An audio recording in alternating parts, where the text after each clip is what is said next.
meniadakan guru honorer ya, karena selama ini posisi dan peran dari guru honorer itu masih sangat kita perlukan, terutama memang terkait dengan ketersediaan guru pada bidang-bidang studi tertentu. Kalau secara nasional sebenarnya jumlah guru kita ini sudah cukup.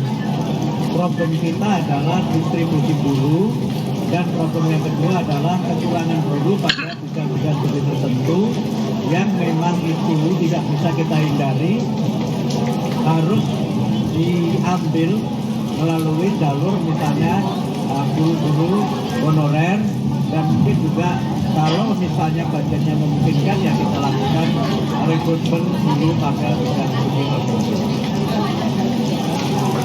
Ada lagi? Izin Pak bertanya, kan baru-baru ini PGRI mengusulkan soal RUU perlindungan guru ya Pak, untuk mencegah melindungi guru dari kekerasan sama kriminalisasi. Itu tanggapannya seperti apa Pak?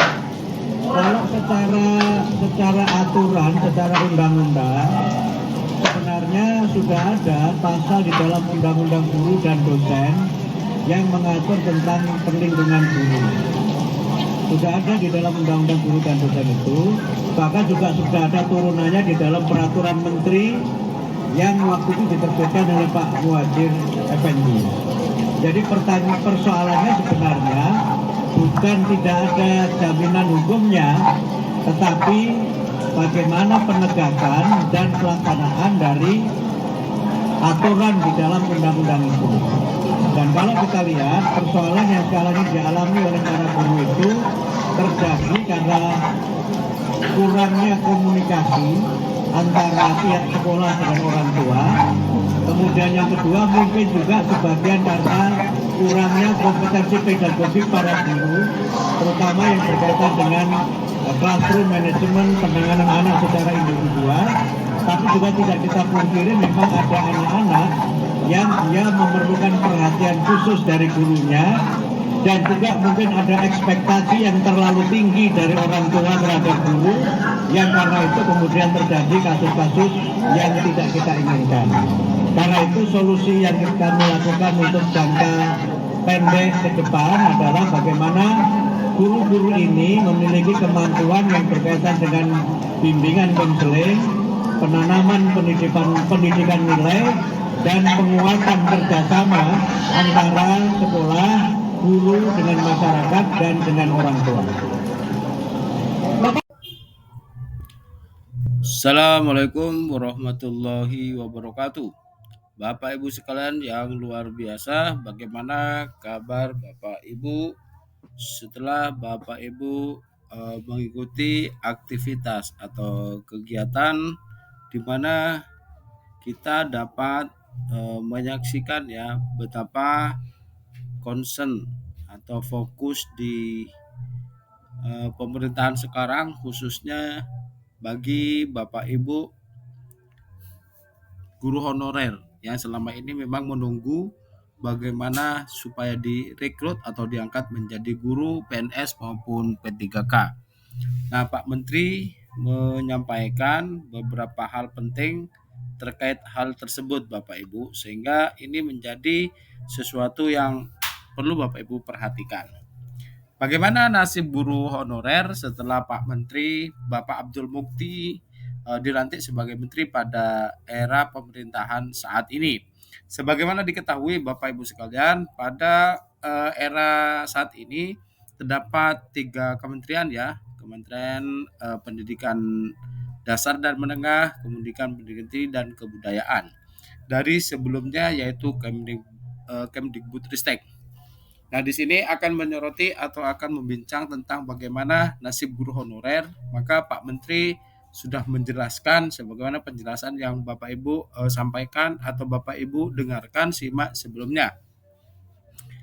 Mari kita ikuti Bapak Ibu. Nah, guru honorer itu memang tidak ada rencana atau belum ada rencana ditiadakan. Mengapa?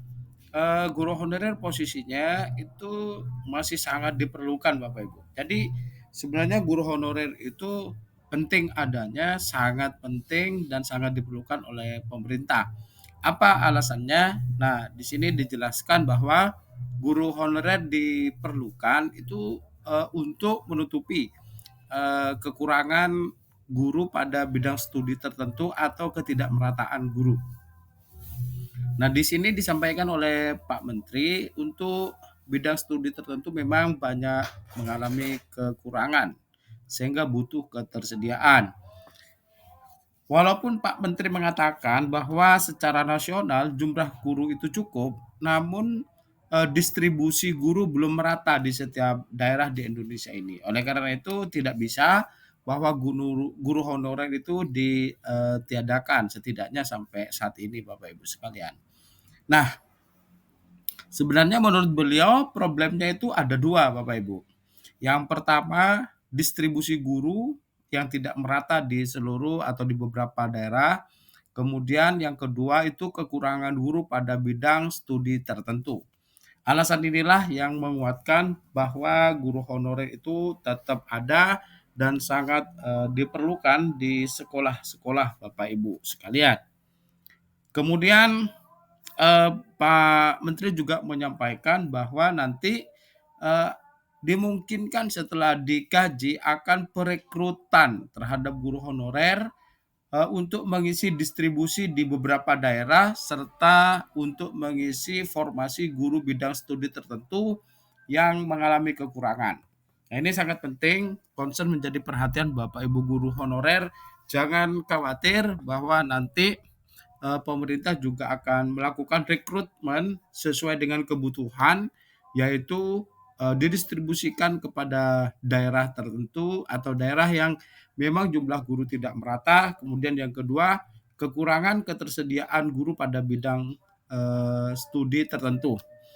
Nah, Bapak Ibu sekalian, demikian informasi penting untuk Bapak Ibu semuanya. Semoga berhasil dan semuanya mudah-mudahan cepat diangkat menjadi guru PNS maupun P3K sesuai dengan peraturan perundangan yang berlaku. Salam hebat, salam luar biasa. Demikian dari Pak Guru Pedias. Semoga bermanfaat. Assalamualaikum warahmatullahi wabarakatuh.